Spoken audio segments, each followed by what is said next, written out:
everyone! Welcome back muli dito sa ating YouTube channel. Naway nasa mabuti po kayong kalagayan kasama ang inyong mga mahal sa buhay. At para naman sa mga subscribers natin na nasa abroad, nasa ibayong dagat, isang malaking sakripisyo ang ginawa para may mabago ang kanilang buhay at buhay ng kanilang pamilya. Dasal ko lagi ang inyong kaligtasan at lalong-lalo na ang inyong tagumpay.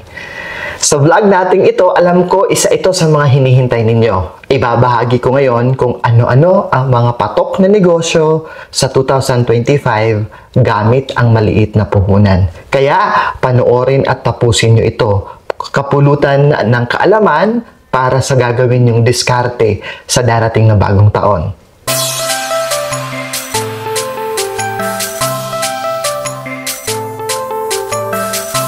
Kung naghahanap ka ng mga patok na negosyo na pwedeng simulan sa 2025 gamit ang maliit na puhunan, narito ang ilang mga ideya na pwede nyong gamitin.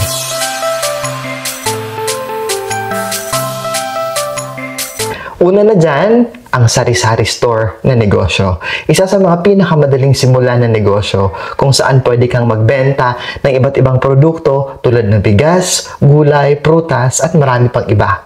Pwede kang kumita ng hanggang 10,000 pesos kada araw, depende sa lokasyon at sa dami at kung ano ang produkto na binebenta mo. Ang sari-sari store business ay patok kahit maliit ang puhunan dahil sa mga kadahilanan na ito. Una, mababa ang puhunan o maliit ang puhunan. Ang puhunan na kinakailangan upang magsimula ng sari-sari store ay mababa kumpara sa ibang negosyo na maiisip ninyo. Madali rin ang pagpapatakbo nito. Ang pagpapatakbo ng isang sari-sari store ay madali at hindi kinakailangan ng komplikadong proseso. Malawak din ang target market. Ang sari-sari store ay nagbebenta ng mga pang-araw-araw na produkto, kaya malawak ang target market. Kahit sino pwedeng bumili at bentahan mo. Mabilis rin ang pagbalik ng puhunan. Ang pagbalik ng puhunan sa sari-sari store ay mabilis dahil mababang puhunan at malawak ang target market. Araw-araw, pinapalitan mo ang produktong nabebenta mo. Hindi ito nangangailangan ng espesyal na kaalaman.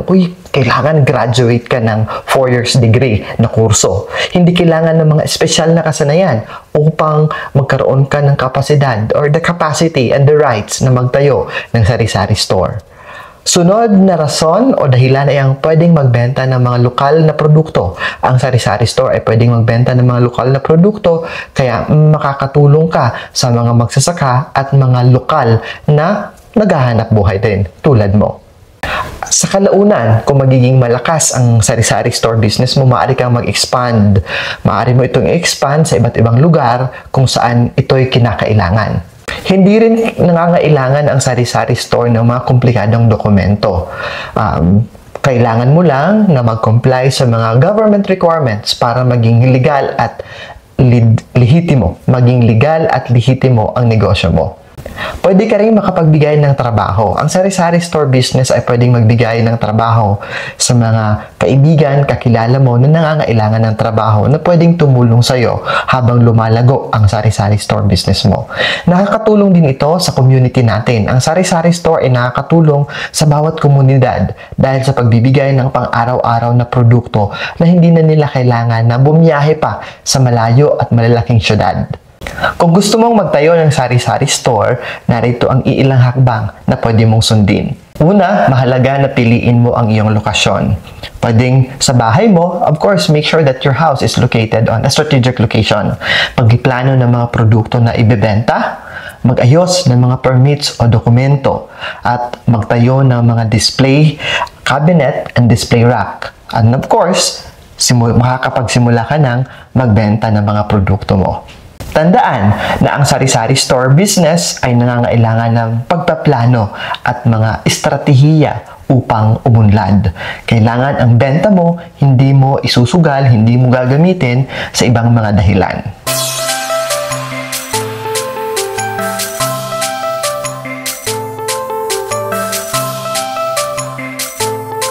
Pasok pa rin sa negosyo ngayong 2025 na pwede nyong simulan ay ang e-loading business. Pwede kang magbenta ng load, cable subscription, even GCash, magpa-in-cash. May mga platform ka na pwede mong i-download o gamitin para sa e-load business mo.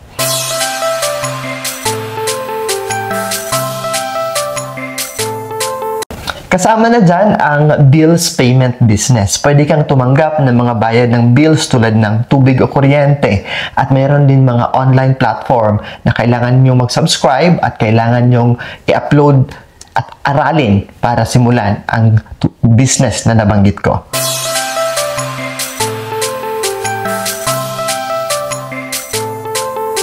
Paupahang negosyo. Pwede kang magpaupa ng kwarto, bed space o parking space. Patok yan sa 2025. Tandaan na ang pagpapaupa na business ay nangangailangan ng pagpaplano at mga estratehiya upang ikaw ay umunlad. Hindi ibig sabihin may building ka, may lupa ka dyan, pwede na. Kaya, tandaan ang mga tip na ibibigay ko po sa inyo. Una, dapat magkaroon ka ng mga malinaw na mga patakaran at mga kondisyon sa magiging customer mo, sa mga uupa sa iyo. Magkaroon ka rin ng mahusay na serbisyo. Walang babalik at hindi magtatagal ang mga tenant mo kung ikaw mismo ay hindi ka mahusay nakausap. Magkaroon din ng mababang presyo. Sa pagsisimula ng paupahan ng negosyo, huwag agad-agad na malakihan ang presyo mo.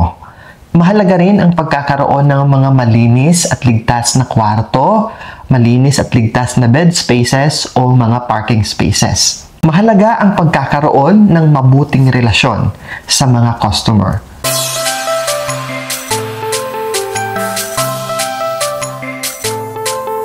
Pasok pa rin sa listahan natin ang food business. Pwede kang magbenta ng mga pagkain tulad ng merienda, inumin o mga baked goodies.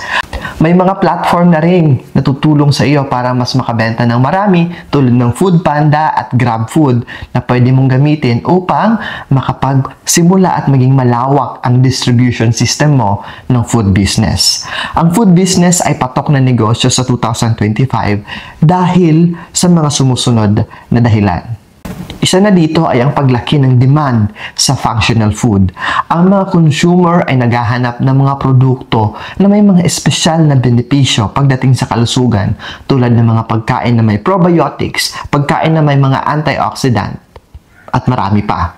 At ang pagtaas ng pagkakaroon ng food supplement. Ang mga consumer ngayon ay naghahanap ng mga supplement sa pagkain upang mapunan ang mga pangangailangan sa kanilang nutrisyon at kalusugan. Lumalaki rin ang tinatawag natin na private label. Ang mga private label ay naging popular dahil sa mga affordable at mataas na kalidad na produkto. Isa rin sa pakakatandaan ninyo ay ang pagkakaroon ng gut health. Ang mga consumer ay naghahanap na ngayon ng mga produkto na makakatulong sa kanilang kalusugan, lalong-lalo na sa kanilang digestive system. At ang pagkakaroon ng sustainable packaging. Ang mga consumer ay naghahanap ng mga produkto na may mga eco-friendly packaging. Sa kabuuan, ang food business ay isang patok na negosyo sa 2025 dahil sa mga pagbabago sa pag-uugali ng mga consumer, sa mga customers natin, at ang technology, pagbabago ng industriya, dala ng teknolohiya.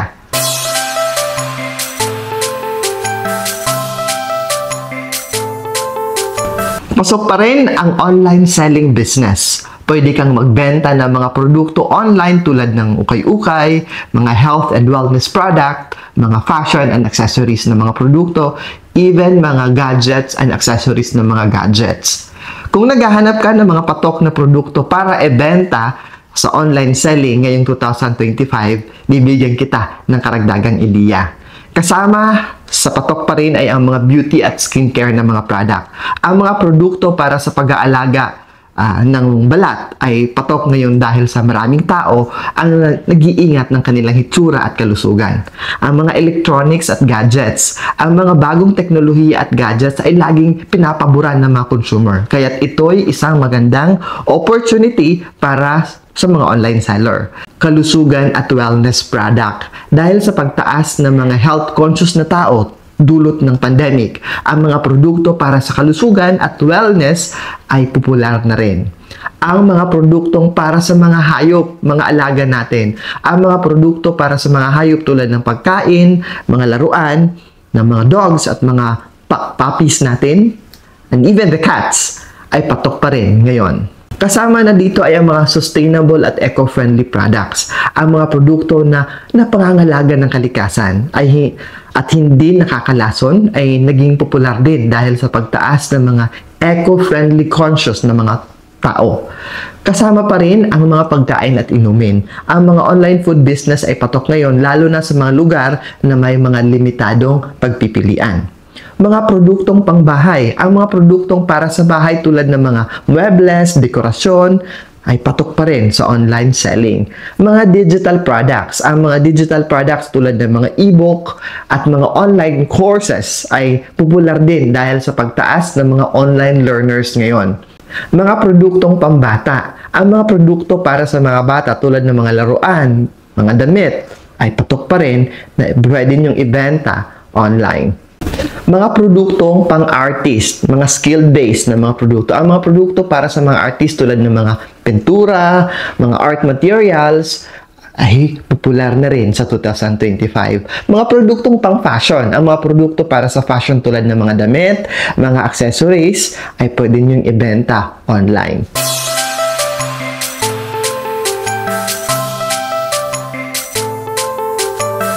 Isang aangat at patok na negosyo sa 2025 ay ang pet setting. Ang pet setting business ay isang uri ng negosyo kung saan ang mga may-ari ng mga alagang hayop ay nagpapagawa ng mga serbisyo sa pag-aalaga ng kanilang hayop habang sila ay wala, habang sila ay nasa trabaho, malayo o di naman kaya nasa business trip o bakasyon. Narito ang mga services na pwede nyong gawin sa pet setting business. Una, pag-aalaga ng mga hayop sa bahay ng mga may-ari. Pangalawa, ang pagbibisita sa mga hayop sa bahay ng mga may-ari. Kayo yung pupunta doon habang wala sila.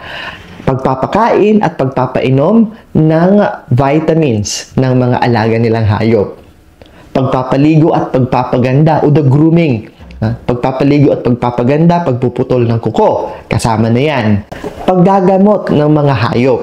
Pagbibigay ng mga gamot sa mga hayop kung saan hindi na kayang gawin ng mga may-ari nila dahil sa busy sila. Pagpapalakad o walking at pagkikipaglaro sa mga hayop, isa na rin pong uri kasama sa serbisyo ng pet sitting business. Ngayon, bakit ba patok o bakit magiging patok ang pet sitting business sa 2025? Isang dahilan ay ang pagtaas ng mga may-ari ng mga alagang hayop. Ayon sa pag-aaral, ang mga may-ari ng mga alagang hayop ay tumaas ng 10% o tumataas o nadadagdagan ng 10% kada taon. Paglaki ng mga gastusin sa mga alagang hayop.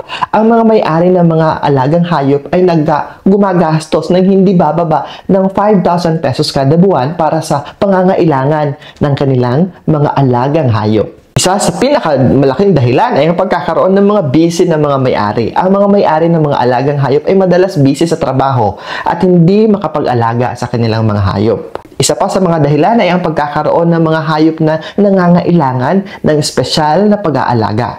Ang mga hayop na may mga kondisyon sa kalusugan ay nangangailangan ng espesyal na atensyon at pag-aaruga. Kasama rin sa mga dahilan ay ang paglawak at paglaki ng online platform.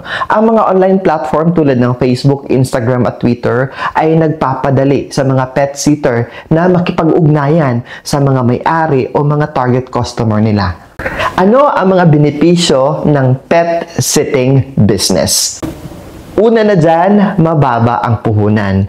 Madali ang pagpapatakbo nito. Pangatlo, mabilis ang pagbalik ng puhunan. Hindi nangangailangan ng super special na mga skills and trainings. Pwede ka rin magbigay ng trabaho sa mga tao na may kakayahan mag-alaga ng hayop. Pwede mo silang i-hire as part of your team. Narito po ang mga hakbang sa pagsisimula ng pet sitting business kung plano ninyong magsimula. Mahalaga pa rin sa pet sitting business ang iyong lokasyon. Ang pagpaplano ng mga serbisyo na ibibigay ninyo, huwag agad-agad lahat ibigay. 3 to 4 services, okay na yon.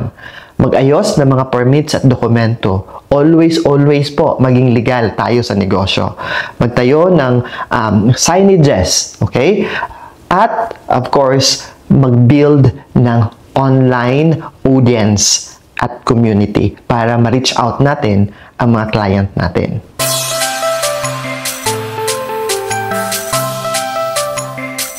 Kasama din sa 2025 patok na negosyo gamit ang maliit na puhunan ay ang home-based salon services. Pwede kang magsimula ng beauty services tulad ng pag-aayos ng mga kuko, buhok, eyelashes at iba pang pagpapaganda. Ang home-based salon business ay isang uri ng negosyo kung saan ang mga serbisyo sa pag-aalaga ng balat, ng kuko, ng buhok ay ibinibigay sa bahay ng may-ari. Kayo ang pumupunta doon. Ito ay patok sa 2025 dahil sa mga sumusunod na kadahilanan. Isa na dyan ang pagtaas ng mga health conscious ng mga tao. Maraming tao ang nag-iingat na sa kanilang hitsura at kalusugan. Paglawak at pagdami ng mga busy ng mga tao. Maraming tao ang busy sa trabaho at sa negosyo at hindi na makapunta-punta sa mga salon. Pagkakaroon ng mga komportableng serbisyo. Ang mga serbisyo na dadalhin ninyo sa kanilang bahay ay mas komportable at hindi nakakapagod. Ang pagkakaroon ng mga personalized na serbisyo. Ang mga serbisyo sa bahay ay mga personalized at nakakapagbigay ng espesyal na feeling na parang ginagawa mo silang reyna at hari. Of course, kasama na din dyan ang paglaki ng mga online platforms tulad ng Facebook, Instagram at Twitter kung saan nagiging madali ang pakikipag-ugnayan natin, ang pag-promote natin at ang pagpapalawak ng kaalaman kung saan ini-introduce natin ang serbisyo natin. So, ano-ano ang mga serbisyo, speaking of serbisyo, na pwede nyong i-offer sa home-based salon na yan?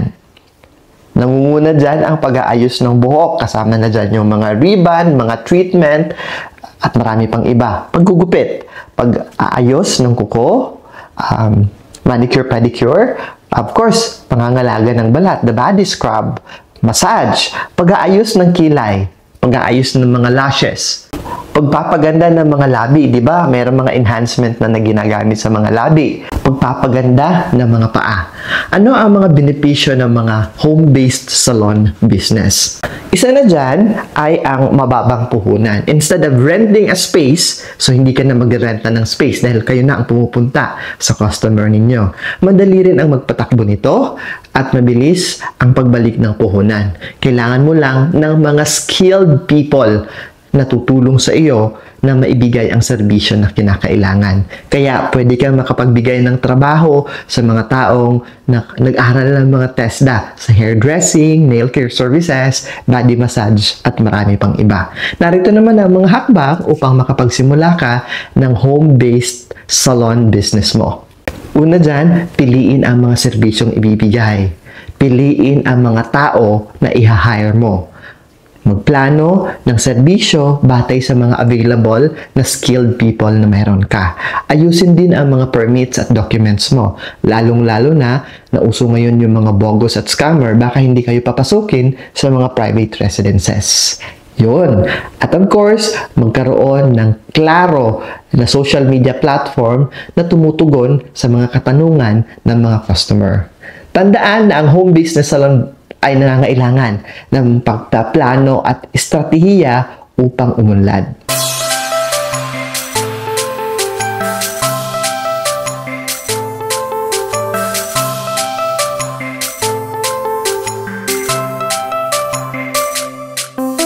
Isa pa sa papatok na negosyo ngayong 2025 gamit ang maliit na puhunan ay ang home cleaning business. Pwede kang magsimula ng home cleaning services tulad ng paglilinis ng mga bahay, opisina, even mga hotels.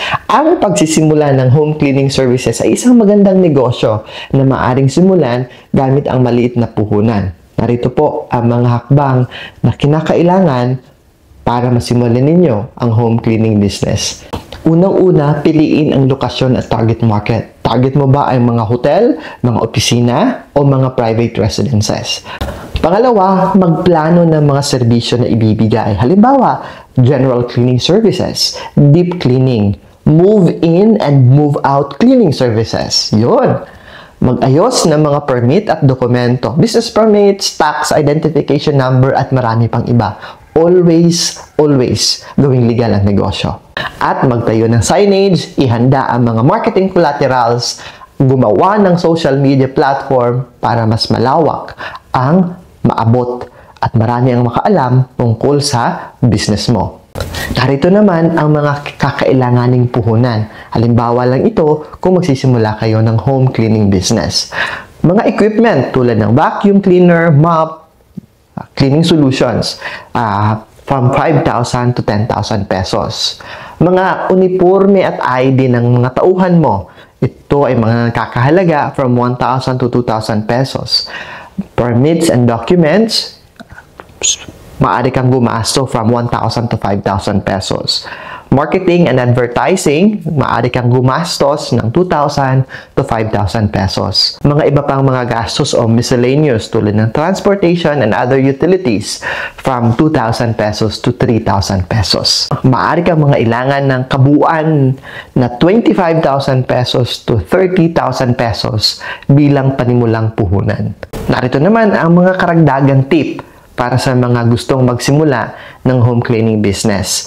Una, dapat kang magkaroon ng malinaw na mga patakaran at mga kondisyon sa mga client mo at sa mga trabahante mo. Dapat ka rin magkaroon ng mahusay na serbisyo, mahusay na marketing team. Dapat magkaroon ka rin ng mababang presyo sa simula. Magkaroon ka ng malinis at ligtas na mga equipment at supply. Mahalaga rin ang pagkakaroon ng mabuting relasyon sa mga tauhan mo at sa iyong mga customers. Uulitin ko, ito po ang mga serbisyo pwede nyong i-offer. General cleaning services, deep cleaning services, move-in and move-out cleaning services, carpet cleaning, yes, marami na mga tao sa mga opisina at bahay na merong mga carpet na hindi nila kayang linisin. Pwede rin upholstery cleaning. Para naman sa mga building at mga opisina, you can do window cleaning. Pwede rin kitchen cleaning sa mga malalaking restaurants at bathroom cleaning exclusively sa mga bathroom ng mga malls, mga bathroom ng mga opisina. Narito naman ang mga benepisyo ng pagkakaroon ng home cleaning business. Isa na dito ang mababang puhunan, dali itong patakbuhin. At the same time, mabilis ang pagbalik ng puhunan. Kailangan mo lang ng mga taong marunong gumamit at marunong gumawa ng mga services na i-offer ninyo. Dahil dyan, maaari ka pang makapagbigay ng trabaho sa ibang tao.